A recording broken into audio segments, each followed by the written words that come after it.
Ja som si pre vás pripravil tému, ktorá je podľa mňa jedna asi z tých troch najdôležitejších, aké nachádzame v celej Biblii, alebo možno tá najdôležitejšia. A to je téma, ako sa vlastne dostať do neba. To nás asi trápi najviac, inak by sme tu neboli. A vo svete opäť, tak ako sme včera hovorili, že je veľa falošných obrazov o Bohu, rovnako je aj veľa divných, zvláštnych a falošných predstav o tom, ako sa možno dostať do neba. Prečo? No, my žijeme vo svete, kde je všetko založené na výkone. Je tak? No, kto vám čo dá z milosti? Všetko je založené na výkone. Deti chodia do školy, dostávajú dobré známky a učíme ich, budeš mať dobré známky, bude dobré vysvedčenie, aj nejakú odmenu dostaneš. Potom sa dostaneš na dobrú strednú školu, na dobrú vysokú školu, budeš mať dobrú kariéru. Keď začneš pracovať, musíš dávať dobrý výkon. Keď nebudeš dávať dobrý výkon, veľmi rýchle ti ukážu, kde sú dvere, roztrhne sa tvoja pracovná zmluva, skončil si. Takto to funguje všade v športe. Praví sa, dôležité je zúčastniť sa a nie vyhrať. No tak kto robí šport preto, aby sa zúčastnil? Kto chodí na olympiádu preto, aby sa zúčastnil? Deti hrajú, aby sa zúčastnili, aby mali fán, aby mali radosť. No vrcholový šport nie je o účasti, vrcholový šport je vždy len o víťazstve. A preto výkon. Všade počúvame len výkon. A čo, v cirkvi je to inak? Ak niekto dosahuje dobrý výkon, veľa pracuje, tak na ňo hladíme, to je duchovný človek, to je ťahuň nášho zboru. Alebo tento kazateľ, pozrite sa, koľko robí. No ten náš z času na čas niečo. Oni majú takého fajného kazateľa, ten robí aj biblické skupinky, aj modlitebné stretnutia, aj evangelizáciu zvládol, aj navštíviť nás.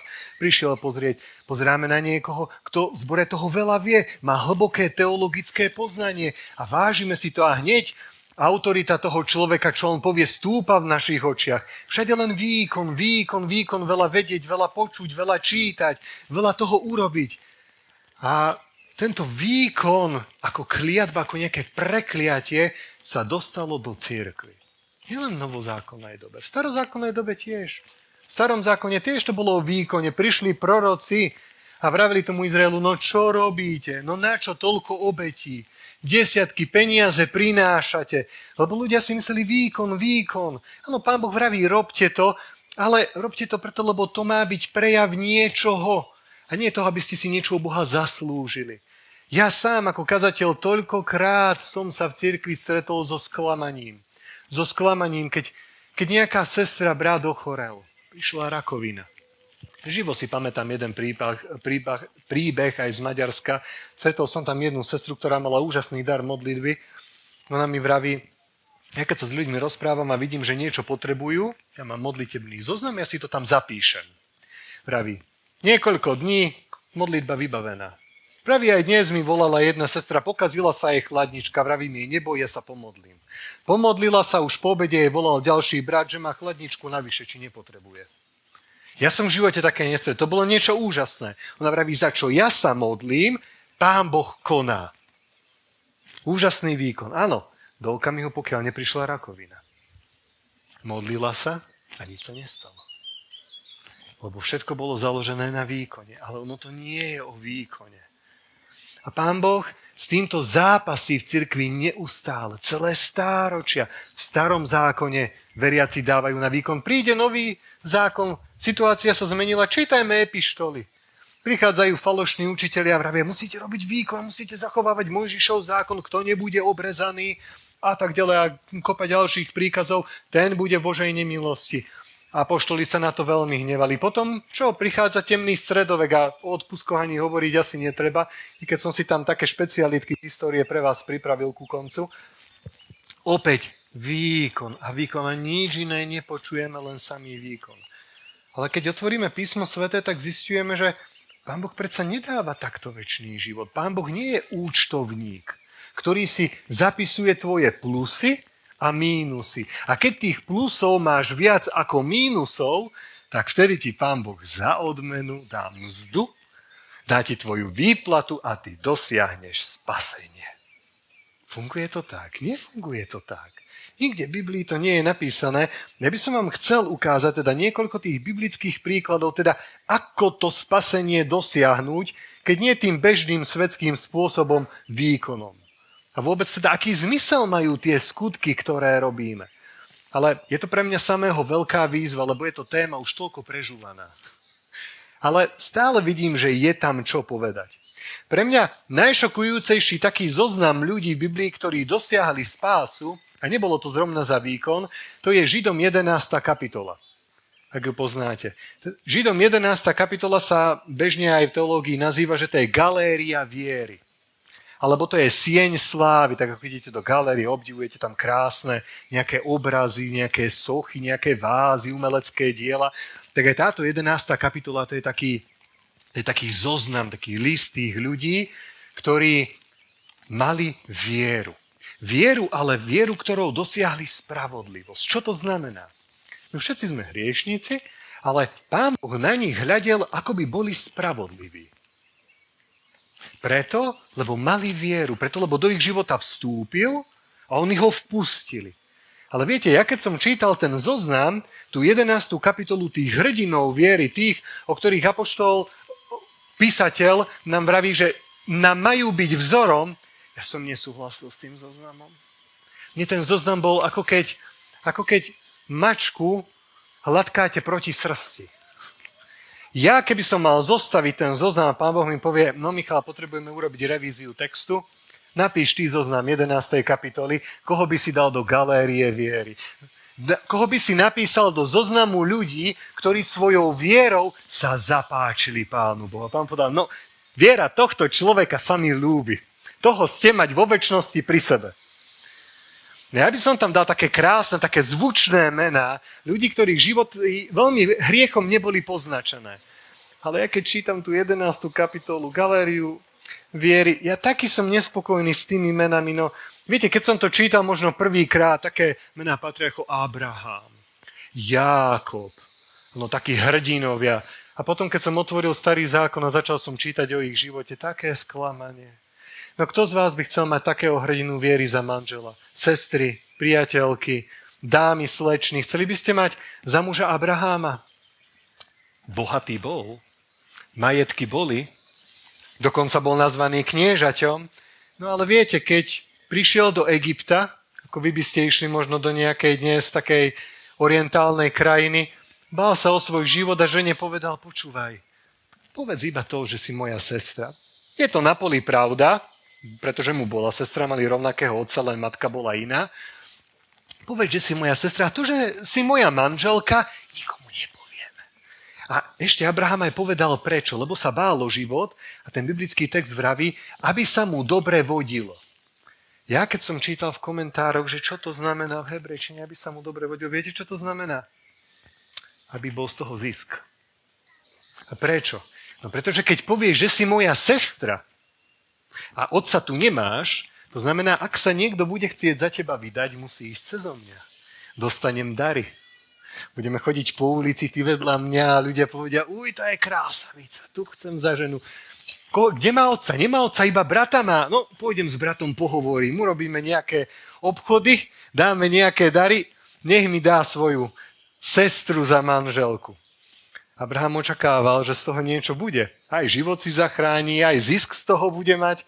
Nevyšlo podľa plánu. Faraón sa zalúbil a pripojil jeho ženu do svojho háremu. Musel zasahovať do toho Pán Boh a zachraňovať celú situáciu. Povieme, naučil sa niečo z toho Abraham, ale kdeže, potom si to ešte raz opakoval za Abimelechom. Tam tá situácia znovu tá istá. No čo, chceli by ste mať takého muža? Pôjdete niekde na orientálnu dovolenku, ešte vás predá za dobrý majetok. A čo taký Jákob? My si povedali, tak patriarcha Jákob, ten už sa snáď poučil. No, ako som vám včera vravel, pre tých, ktorí tu neboli, Jákobovi počas svadobnej noci nie tú ženu dali do stanu. Nič nevidel, lampy nesvietili v tej dobe, mala závoj cez seba prehodený. Ráno sa chlapec pamätal a zistil, že nie, tá vedľa neho spí a leží. On miluje Ráchel a dostali jej staršiu sestru Leu. A ešte jej otec veľmi dobre z neho vystrelil. Pamätáte sa, čo mu povedal? No vieš, ale u nás sa nepatrí, a to mu nepovedal predtým, to mu povedal až potom.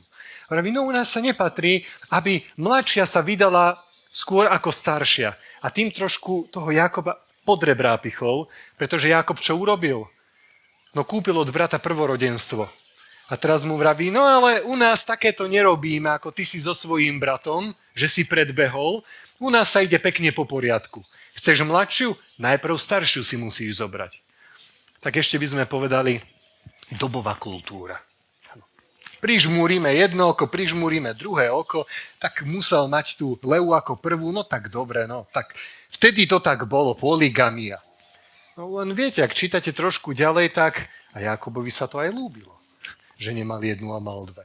Tam čítame, jednu noc išiel jednej dostanu, na druhú noc druhej išiel dostanu. Užíval si chlapec na plnej čiare. A keď mu ešte aj slúžky ponúkli, aj s tými deti narobil a tak urobil 12 pokolení Izraela. So 4 ženami. Chceli by ste mať takého manžela? No, pre mňa asi nie. Že? Bratia, a vy Sáru za ženu by ste chceli mať? Tá je taktiež medzi hrdinami viery. Taktiež je v galérii hrdinov, ktorých máme obdivovať. No kto by chcel mať za manželku Sáru? Žena, ktorá berie veci do vlastných rúk, koná podľa pohanských zvykov a tradícií, ktoré sú v tej dobe. A dokonca, keď jej Pán Boh povie zasľúbenie a vraví, Sára bude mať syna. Aká bola jej prvotná reakcia? Potom uverila, preto sa aj dostala do galérie hrdinov viery. Ale aká bola jej prvotná reakcia? Pamätáte sa? Prišli traja poslovia Abrahámovi, povedali, budeš mať syna. Sára to stane počula a začala sa smiať popod nos. A Pán Boh jej vraví Abrahamovi, prečo sa Sára smeje? Ja som sa nesmiala. S Bohom sa ešte bude hádať. Nie len, že sa zasmeje, neuverí, ešte Pána Boha klamárom nazve. Nesmiala som sa. Pán Boh vraví, smiala si sa. Bodka za vetou a debata skončila. Pán Boh videl, tam nemá teraz zmysel, s kým o tom hovoriť. No kto chce takúto ženu? Nikto sa nehlási. No a keď som to tak čítal, si vravím, Pane Bože, ja by som to inak napísal. Ja by som zvolil iné kritériá ako ty. Ja by som tam dal ľudí, ktorých život sa vyznačoval len spravodlivosťou, len dobrými skutkami, len dobrými činmi a neboli tam zlyhania. Podľa čoho si to robil ty? Keď sa pozrieme na všetkých tých ľudí, čo ich spája? Nespája ich vek. Mali rozličný vek. Nespája ich ani pohlavie. Niekto bol muž, niekto žena. Nespája ich ani spoločenské postavenie. Niekto bol král, niekto bol patriarcha, niekto bol vojak, generál. Čo ich teda spája? Spája ich len jedna jediná vec. Viera. Boh prišiel do ich života, oslovil ich a okrem Sáry väčšinou uverili hneď na prvý krát. A uverili tak silne a tak mocne, že ich viera ich rozhýbala a oni začali konať. A začali niečo robiť. Vždy, keď tam čítate o tej viere, ona sa viaže s nejakým slovesom. Abraham, čo urobil? Abraham vyšiel, poslúchol a vyšiel zo svojej domoviny do zasľúbenej zeme, hoď za ní nevedel, kam ide. No Pán Boh mu povedal, choď, a on išiel, naslepo. Čítame o ďalšom, o Noé. Noé šiel a pripravil archu. Čítame tam o Ábelovi. Ábel šiel a priniesol Pánu Bohu obeť. Každého z nich sa dotkol Boh, prežili Boží dotyk. Či vtedy, kedy počuli písmo, či vtedy, kedy dostali zjavenie, to je teraz jedno. No Boh sa dotkol ich srdca, oni uverili, že to bol Boh a že slová, ktoré im povedal, sú Božia, majú Božiu autoritu a oni začali podľa tých slov konať. Toto jediné ich spája. To je jediná vec, ktorá ich spája. Viete, čo to znamená? No, že aj my môžeme byť v tejto galérii hrdinov. Aj vám sa do ruky dostala pozvánka na dnešnú akciu, nie? Ako ste sa sem dostali? Možno niekto z vás mal sen, zjavenie. Ja som ľudí cez sociálne médiá pozýval. Ľudia sem prišli na základe letáčikov, na osobné pozvanie niekoho iného. Ale ak ste sem prišli preto, lebo ste uverili, že tu zažijete Božie požehnanie, ak ste sem prišli s vierou, že tu prežijete stretnutie s Bohom, ak sa Boh dotkol vášho srdca a povedal, počúvaj, Kačena, príď piatok, sobotu, nedelu, bude tam kázanie, bude fest radosti a vy ste uverili, že to bolo Božie pozvanie a nie len pozvanie obyčajného človeka a prišli ste sem. Viete, čo sa udialo? Tá viera sa Bohu tak páči, že vy tam kľudne napíšte svoje meno, pretože takto odpovedali títo všetci hrdinovia. Vierou na Božie pozvanie. Tá viera ich rozhýbala a tak ako ich rozhýbala aj vás, naštartovali ste auto, ožehlili ste si oblečenie, dali na seba a prišli ste sem a ste tu. Hrdinovia viery to nie sú tí, ktorí dosahovali ktorí svojimi činmi dosahovali bezhriešný život a v živote žiaden hriech už neurobili. To boli beťári nad beťárov.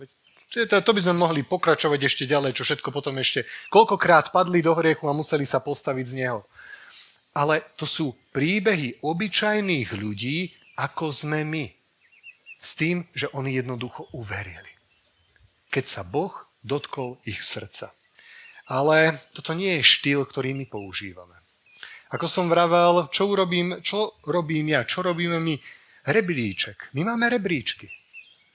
To je tak. Tí, ktorí sú najhorší, hriešnici, my robíme rebríčky podľa výkonu, nie podľa viery. Tí, ktorí sú najhorší vrahovia, zlodeji, tých dáme na úplné dno. To sú tí, ktorým treba zvestovať evanjelium. A tí, ktorí žili posvetným životom, svoj život zasvetili službe, či kázali, či misijne pracovali, či v zbore niečo organizovali, či robili mocné činy, v ich živote sa udiali zázraky, alebo boli zakladateľmi nejakej cirkvi, kde ich dáme? Tam niekde vysoko hore. A seba kde? No tak podľa toho, ako žijeme, ako sa porovnávame, sa dáme niekde kazateľa, šupneme viacej nahor.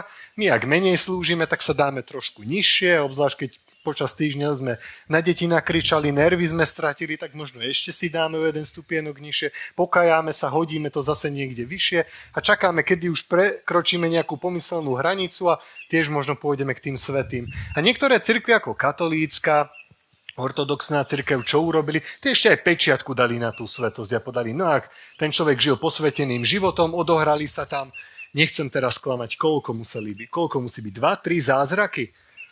Tak potom môžeme dať aj pečiatku a podať, naozaj to je svätý, kľudne, ešte si aj obraz urobte, poklonte sa k nemu, bude sa za vás v nebesiach prihovárať. Až taká je jeho svätosť. Na základe čoho? Výkonu. Lebo bol výkon. Bol obrovský výkon, ešte aj zázraky, mocné činy boli. Takto sme to celé dokazili. To, čo Boh vraví, proste uver, a keď ťa tá viera rozhýbe, to znamená, že si naozaj uveril, a ja na teba hľadím ako na spravodlivého človeka. My sme urobili rebríček. A viete, aké je to smiešné v Božích očiach? Tieto naše rebríčky, morálky, rebríčky na základe skutkov, to je niečo podobné ako... Nechcem nikoho uraziť. Áno, pochopte ma, nechcem nikoho uraziť, ale s takým silným obrazom sa to budem snažiť opísať. To je ako keby sme išli do ohrady, kde sú samé prasiatka. A vidíme, tam je kopa prasiatok a my sa rozhodneme, že urobíme súťaž krásy. A my budeme hľadiť na tie prasiatka a budeme sa snažiť vybrať to najkrajšie prasiatko spomedzi nich na prvé, druhé, tretie miesto. A pozrieme sa, no, toto prasiatko má také krásne veľké oči. A pozri sa na toto prasiatko, vidíš, ako má zakrútený ten chvostík, no ako z rozprávky. A pozri sa na toto, ako je nádherné rúžovúčke. A toto má také krásne fliačiky. No ktoré vyberieme? A niekto povie, počúvajte, a toto pozrite, na ňom skoro ani žiadna špina nie je. Ešte sa ani v blate nevyválalo. Urobme z neho prasiatko, ktoré vyhrá súťaž krásy. To sme my ľudia. A Pán Boh na to hladí a smeje sa. Prečo? No, lebo to je absurdné. Boh hladí a on tam vidí iba svine. Všetko sú prasiatka.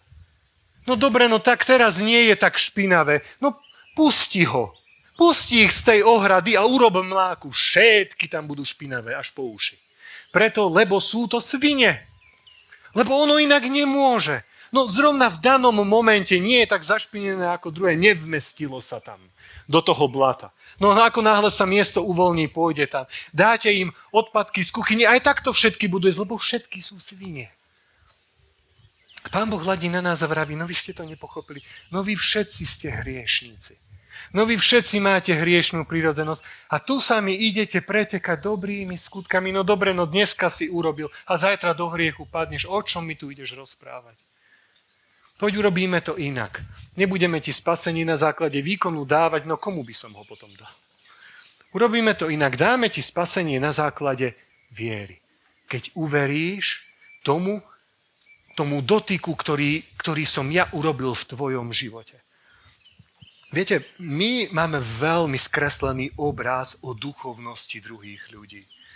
Zoberte si, ako som vravel, ja kebyže zostavujem ten zoznam, viete, koho by som tam ja dal? Izaiáša, Daniela, Ľudí, o ktorých nečítame, že by nejako zhrešili. Keď čítate o prorokovi Danielovi, no nájdete tam hriech. No nájdete, tam máte koľko? 11-12 kapitol knihy Daniel. Opisuje tam Daniela, ako v jednom prípade bol ochotný zomrieť za Božiu vernosť. V druhom prípade bol ochotný zomrieť za Božiu vernosť. Povedal, nie, ja nebudem jesť kráľovského stolu. Jeho priatelia, nie, my sa nepokloníme zlatej soche.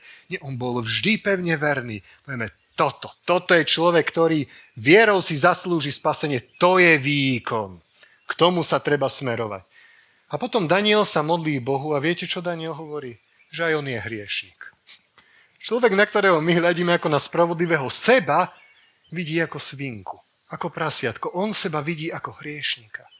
Izaiáš, taktiež veľký prorok, najväčší prorok, asi v starom zákone podľa rozlohy jeho knihy, úžasná vernosť, ako zomrel Izaiáš, podľa tradície. Nemohli ho počúvať, dali ho do bútlavého stromu, prepílili ho pílou.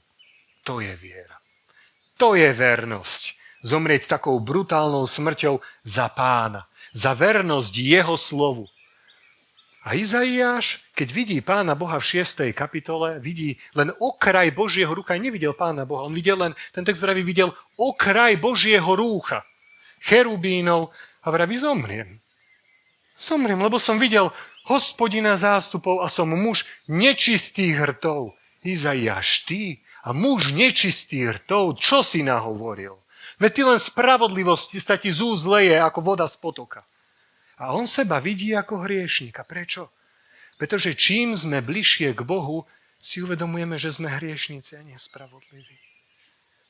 Ja som vyrastal, moja rodina ma prekvapila, počas prestávky sem prišli, tak sa ich spýtajte, či teraz klamem alebo nie. Ja som vždy sám seba vnímal, aj ľudia ma vnímali ako dobrého človeka. Ja som hanbu rodine nerobil, v kostole som ministroval od 8 rokov. Babičky vraveli, my do kostola len za toho Miška chodíme, keď tam tie prosby číta a príbehy z kníh, ako my to máme radi. Ja som bol dobrý syn, dobre som sa v škole učil. Viete, keď som 15 rokov začal čítať Bibliu, ja som zistil, aký ja som hriešnik. Ako ja som zistil, že aj ja mám rád, keď ma chvália. A ja mám rád ego, ktoré ľúbi, keď je pomasírované. Ja som zistil, že ja som taký istý hriešnik ako ostatní, no len nie som taká svinka, ktorá sa v blate vyválala, nikoho som nezabil, milión som z banky neukradol, ale aj na mne je špina a ja sa ľúbim zašpiniť. A ja som prasiatko. Ja som pochopil, za dobré skutky sa ani ja do neba nedostanem. Tak ako sa tam dostať dá? Dostať do neba sa dá jediným spôsobom a to je viera. Keď Boh vstúpi do tvojho života, keď Boh ťa osloví, či skrze písmo, skrze možno aj toto kázanie, skrze osobné štúdium Božieho slova a ty uveríš, že to je Boží dotyk a ty natoľko uveríš, že tá viera ťa rozhýbe. Teda ty nie kvôli skutkom získavaš spasenie, tie skutky len ukazujú, že ty vierou si prijal spasenie. Pretože viera ťa rozhýbala. A teda toto je Boží model spásy. Omyl, o ktorom tu hovorím, zapáčiť sa Bohu skutkami, je veľmi smutné. To nerobia len ľudia, ktorí prichádzajú do cirkvi. A diabol sa ich snaží presvedčiť. Vieš, najprv sa musíš očistiť, aby Pán Boh vôbec o teba mal záujem a nevyhodili ťa hneď pri dverách. To je prvá vec, ktorú človek, keď ide k Bohu, musí pochopiť. Nech som, aký som, Boh o mňa má záujem. Ale toto je zápas medzi vierou a skutkami. Najväčší zápas je v cirkvi. Viete, kde prvýkrát vidíme tento zápas? U Adama a Evy, kedy sa snažia zaodiať svojim rúchom z figových listov a ukazujú svojimi skutkami a Pán Boh vraví, nie, ja ti urobím rúcho, z kože niečo lepšie. Ale iný príbeh vám chcem ukázať. Kain a Abel. To je veľmi zaujímavý príbeh pretože Kain a Abel boli veriaci ľudia.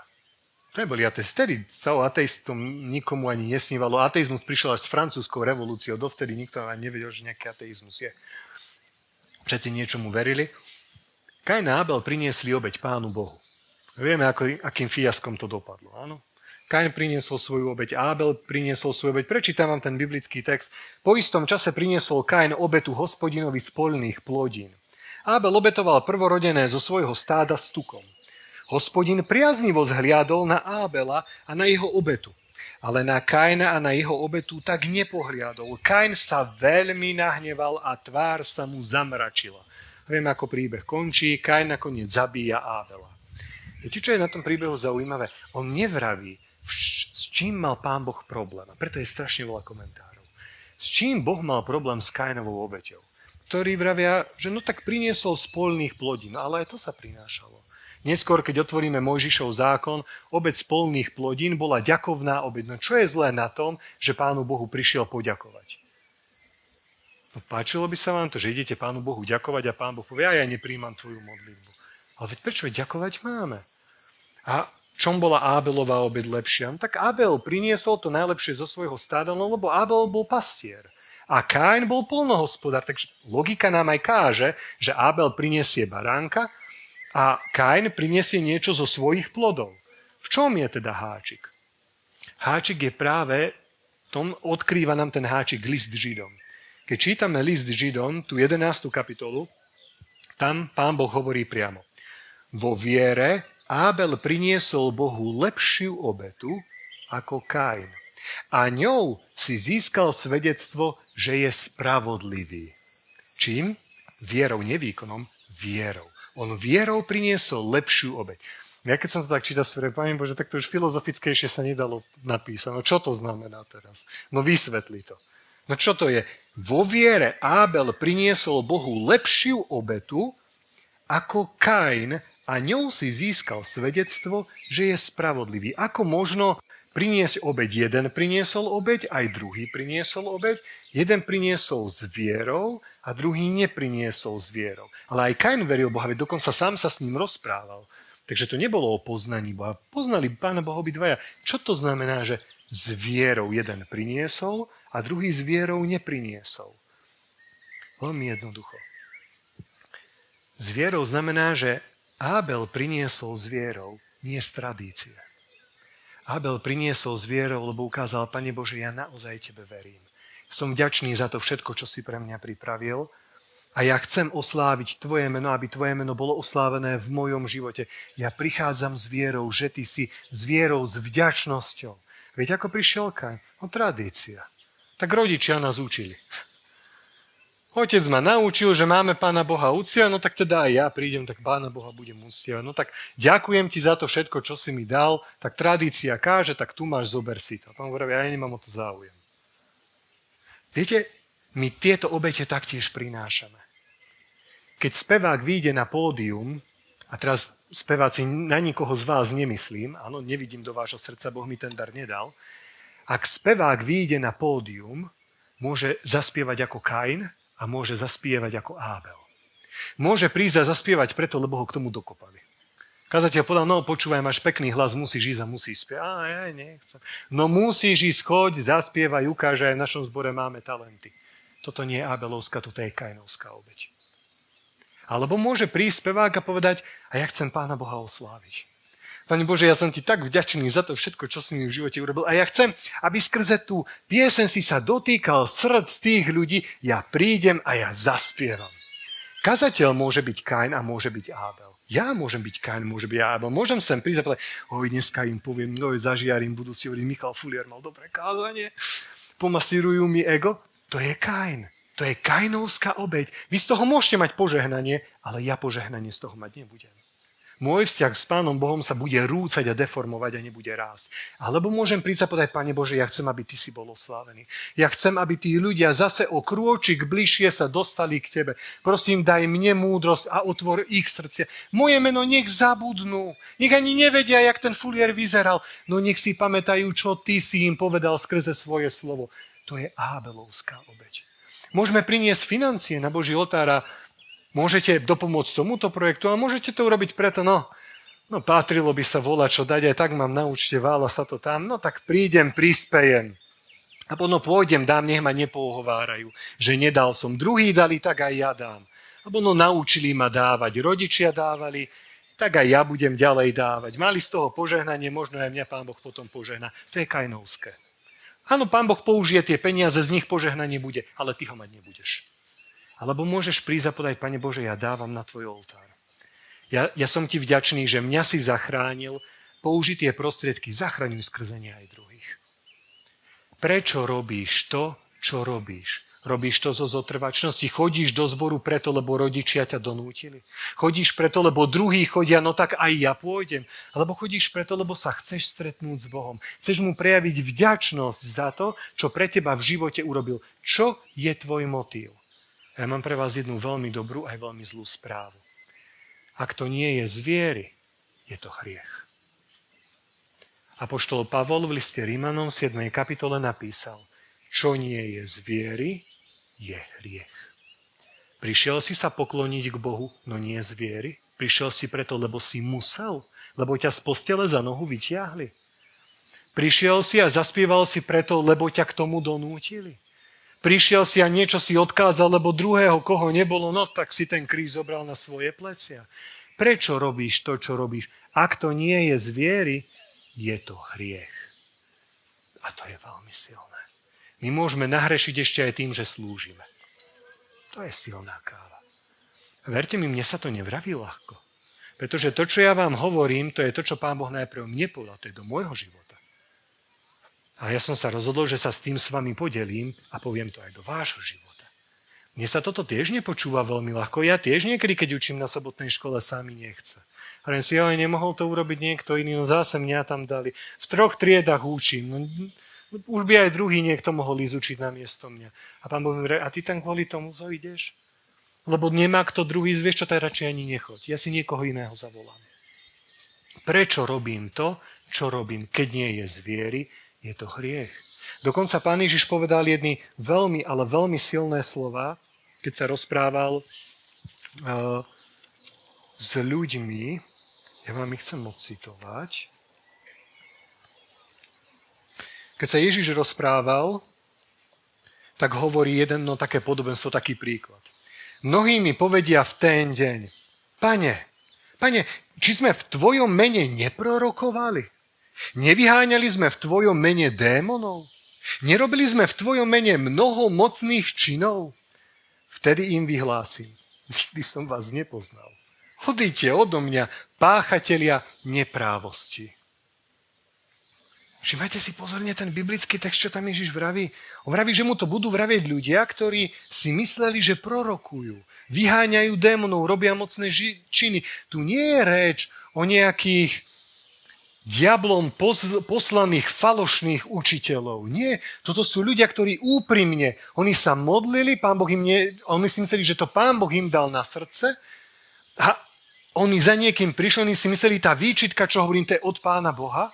Oni si mysleli, že na niekoho natiahli ruku, povedali v mene Ježiša Krista, výjdi z neho a videli zázrak a to je od Pána Boha. Oni robili mocné činy, oni rozprávali skúsenosti, ktoré prežívali s Pánom Bohom a oni úprimne tomu veria.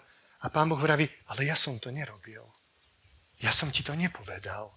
Ja som ťa tam neposlal. Tu je reč o veriacich ľuďoch, ktorí možno robili akcie podobné, ako je táto. Tu je reč o kazateľoch, ktorí stáli na mieste, ako som ja, a kážu. A Boh vraví, Ježiš vraví, ale ja som vás nikdy nepoznal. A potom dokonca vraví tie strašne silné slova: odíďte odo mňa, páchatelia neprávosti. Si uvedomujete, že vy môžete vyháňať z niekoho démona a narobiť tým hriech? Môžete ísť a prorokovať, to znamená kázať Božie slovo a nahrešíte? Hovoríte skúsenosť o nejakom mocnom čine vo svojom živote a vy ste tým nahrešili? A Kristus vraví, áno, deje sa to. Kedy? Keď to nerobíš z viery. Keď prídeš, aby si ukázal, a ja mám silnú skúsenosť, a ja som prežil, konečne už aj ja mám čo povedať. Doteraz všetci hovorili úžasné veci, už aj mne sa volá, čo stalo. Idem aj ja teraz zažiarím na kazateľnici na sobotnej škole. A Pán Boh vraví, no ak toto je dôvod, kvôli čomu chceš teraz hovoriť, mlč a zavri ústa. Aspoň menej nahrešíš, menej budeš mať na rováši. Priatelia, zamyslíme sa, prečo robím to, čo robím. Robím to z viery, robím to z povinnosti, robím to preto, lebo som sa tak naučil, je to tradícia, lebo ma niekto donútil. Prečo slúžiš v zbore, prečo si zobral funkciu, prečo si sem prišiel, prečo sa modlíš, prečo otváraš písmo sväté, čo je tvoja motivácia. A verte mi, treba niečo s tým robiť. Pretože Kain čo urobil s Ábelom? Keď Pán Boh Ábela požehnal a jeho nie? zabil svojho brata. Toto je ďalší z dôvodov, prečo je súperenie v cirkvi. No lebo ja robím, aj druhý robí, jeho Boh požehná, mňa nie. Keď jeho pozvete, ľudia prídu. Pozvete mňa, toľko ich tam nebude. My robíme akciu, ľudia prišli. Niekto iný urobí akciu, veľa ich neprišlo. A čo budeme závidieť tým druhým. Prečo? No pretože som to robil ako Kain. Keby som to robil ako Abel, tak sa radujem. Radujem sa, vážne? Vy ste robili štúdium Biblie, prišlo 10 ľudí, no nám prišli len 2, no ja som za vás taký vďačný, ja som šťastný, že Boh vás požehnal. Prečo sa Kain neradoval z Abelovho požehnania? Neradoval sa, lebo on nerobil zviery. Človek, ktorý robí zviery, sa raduje z požehnania druhých ľudí. Raduje sa z toho, keď on má na účte len 10 000 českých korún a volá, kto má 1 000 000. On sa bude radovať za ten 1 000 000 toho druhého. On nebude závidieť, lebo on žije z viery. On verí, že Boh je prítomný v jeho živote. Požehnáva ho tak, ako Pán Boh uznal za vhodné. A on sa bude radovať z požehnania druhých ľudí. Ten, kto žije nie z viery, kresťan z výkonu, bude závidieť druhým. Bude závidieť všetko. Aj noc medzi očami. Preto, priatelia, opäť, prečo robím to, čo robím? Posledné biblické prirovnanie, ktoré som si pre vás pripravil, aby som si bol 100% istý, že ste ma pochopili a že neprišlo k nejakému nedorozumeniu, sú opäť slova Ježiša Krista z jedného, povedal by som, nie až tak známeho podobenstva, aspoň ja často sa s ním nestretávam v teologickej literatúre, preto si dovolím ten príbeh prečítať. Ale ešte taká historická vsúka, aby sme pochopili tomu príbehu. Židia počítali čas inak ako my. To si teraz zapamätajte. My počítame čas ako od polnoci do polnoci a náš deň má 24 hodín. Židia počítali trošku inak, tam bol deň 12 hodinový, lebo čas počítali od rána od 6. do večera do 6. To znamená, že keď prišla 9. hodina nášho dňa, to bolo pre nich koľko hodín? 3. Lebo od rána od 6. do 9. to sú 3 hodiny. Ano, takže v tomto svetle teraz budeme čítať toto podobenstvo. Lebo nebeské kráľovstvo sa podobá hospodárovi, ktorý vyšiel na úsvite najať si robotníkov do vinice. Dohodol sa s robotníkmi za denár na deň a poslal ich do svojej vinice. Keď vyšiel okolo 3. hodiny, koľko je to u nás? 9 hodín. Keď vyšiel okolo 3. hodiny, videl iných postávať na námestí a povedal im, choďte aj vy do mojej vinice a dám vám, čo bude spravodlivé. A oni šli. Znova vyšiel okolo 6. a 9. hodiny, to je koľko u nás? 12 hodín a 3. hodina po obede. A urobil takisto. Keď vyšiel okolo 11. to je u nás 5. hodina po obede, čiže hodina pred koncom dňa. Keď vyšiel okolo 11. a našiel iných postávať, povedal im, čo tu stojíte celý deň a zahálate. Povedali mu, keď nás nikto nenajal, hovorí im, choďte aj vy do vinice.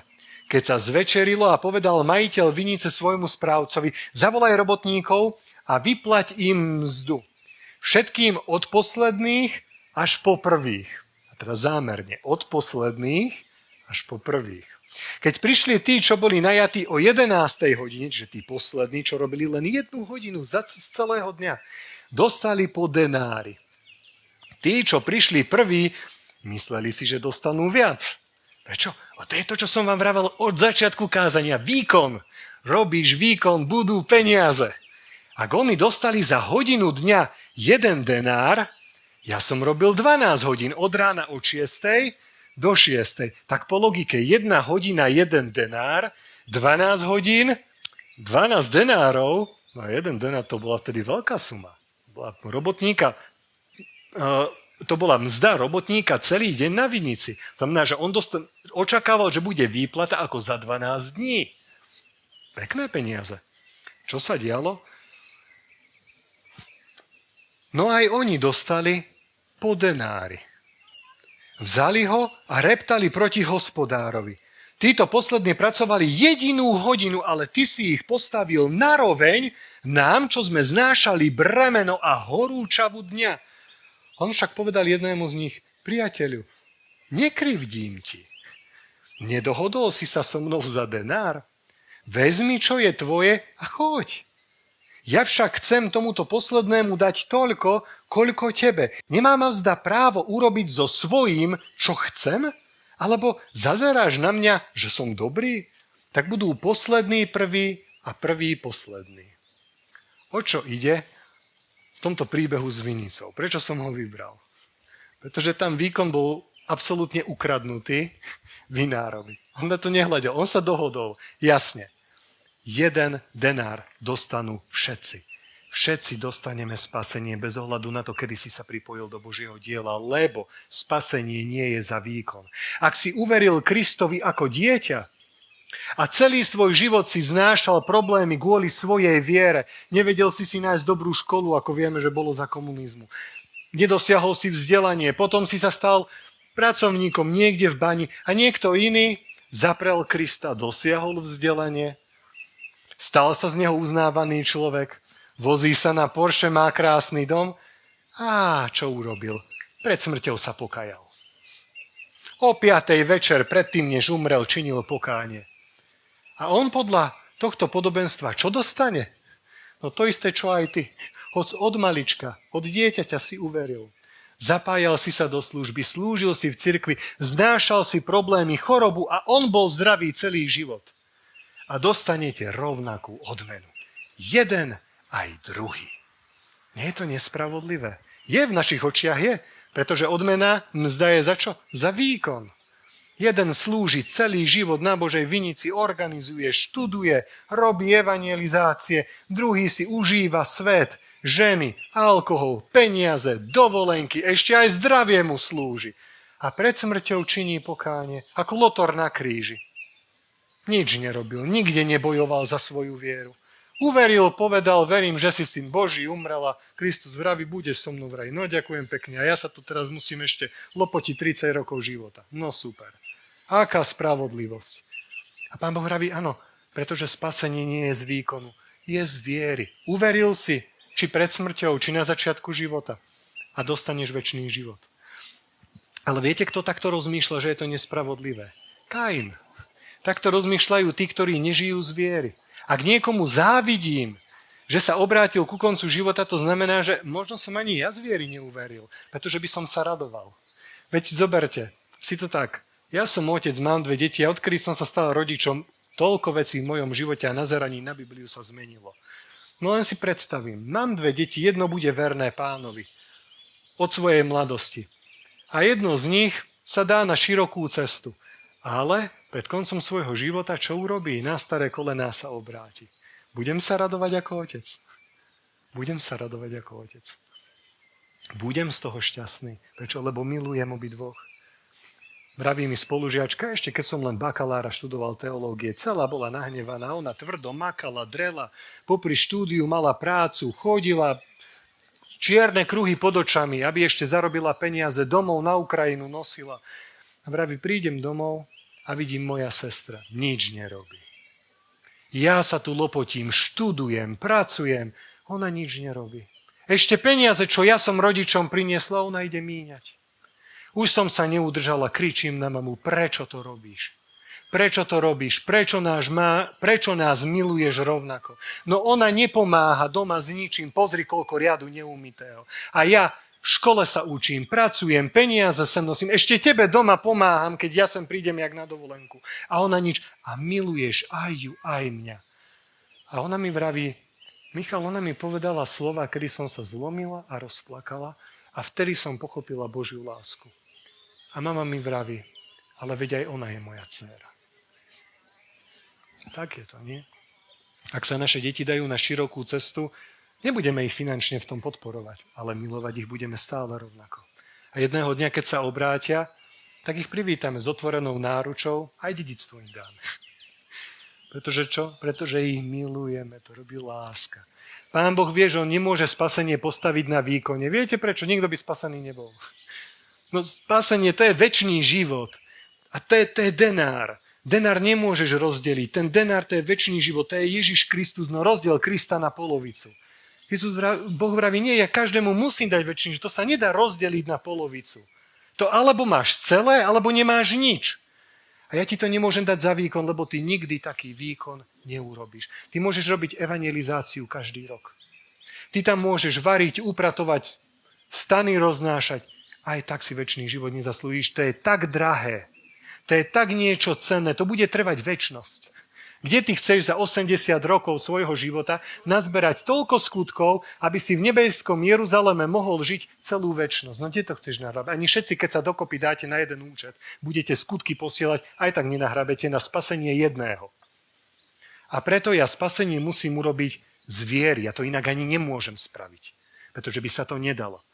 A preto je veľmi smutné, a to už som len urobil ako takú špecialitu na záver, je veľmi smutné, že my veriaci s tým zápasíme a zašlo to až tak ďaleko, že otvoril som jeden dokument, nazýva sa Instructio Summaria z roku 1517, kedy cirkev potrebovala peniaze na splatenie dlhov a postavenie chrámu a tak si vymyslela, že bude predávať odpustky.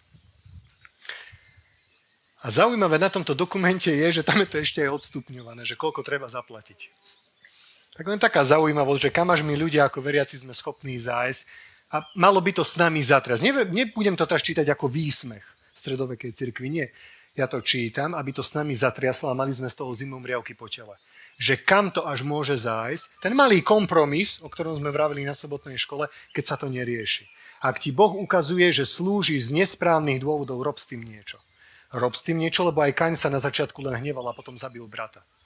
Aj cirkev na začiatku len pokulhávala a potom vytvorila dokument, na základe ktorého kráľovné, ich synovia, arcibiskupy, ak zaplatili 25 zlatých, dostali odpustky za všetky hriechy za celý svoj život. 25 zlatých pre porovnanie.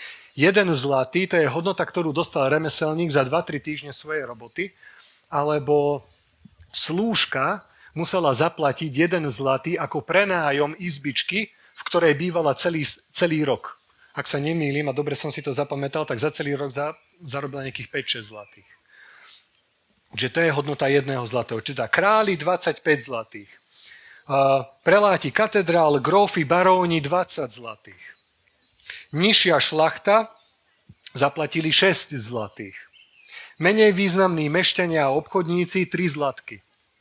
Remeselníci a občania, ktorí mali vlastný majetok, 1 zlatý a chudobní veriaci polovicu alebo štvrtinu zlatého. Arcibiskup Albrecht Brandenburský chcel zabezpečiť, aby sa naozaj tie odpustky dostali ešte aj tým, ktorí boli bez majetku a tak povedal, že no tak tí teda platiť nemusia. Tam stačí, keď sa pomodlia, naspamäť odrecitujú modlitby a budú držať pôst. No ale keďže cirkev súrne potrebovala peniaze, tak to absolútne ignorovala. Ešte aj tí najchudobnejší, ktorí nič nemali, predsa museli niečo zaplatiť. Keď som študoval túto tému ďalej, som bol natoľko zhrozený, že som to radšej celé zatvoril. Potom bol dokonca vystavený cenník v ďalších dokumentoch už aj za konkrétne hriechy. Ak už odpustky na celý život ste mali, ale predsa sa vám podarilo zhrešiť, tak ste mohli ešte priplatiť a dostali ste odpustenie ešte aj za tie hriechy. Je až choré. Kam my veriaci sme zašli? Nehovoríme o svete. Hovoríme o veriacich. V starom zákone krv baranov, bíkov, oviec sa liala potokom, píšu proroci. Pretože ľudia tým si chceli niečo zabezpečiť. Novozákonná cirkev zápasila s tým, či uplatňovať alebo neuplatňovať Mojžišov zákon, aby sme sa ľúbili Pánu Bohu. Pochopili, že netreba. Za stredoveku sme prišli s odpustkami. Ale teraz tiež to nie je o nič lepšie. Tiež zápasíme s tým, výkon. Preto, priatelia, nie. Za výkon, za to, že táto akcia sa tu urobila. Za to, že ja som tu kázal. Nikto z nás sa bližšie do neba nedostane. Ale to predsa ani nie je dôvod, prečo tu sme a prečo to robíme. Dôvod, prečo sme sem prišli. Ja, aj vy, má byť, a verím, že je z viery. Z viery, že tu chceme prežiť Boží dotyk, z viery, že Pán Boh má pre nás niečo pripravené a ak sme tomu uverili, tá viera nás rozhýbala, my sme tu a Pán Boh na nás hľadí ako na spravodlivých. Takže ja vám prajem, aby táto viera bola motiváciou všetkého, každej vašej modlitby, vašej služby, vášho chodenia do zboru, vášho prispievania na rôzne cirkevné akcie, aby bola inšpiráciou pre vás pri otváraní písma svätého. Amen.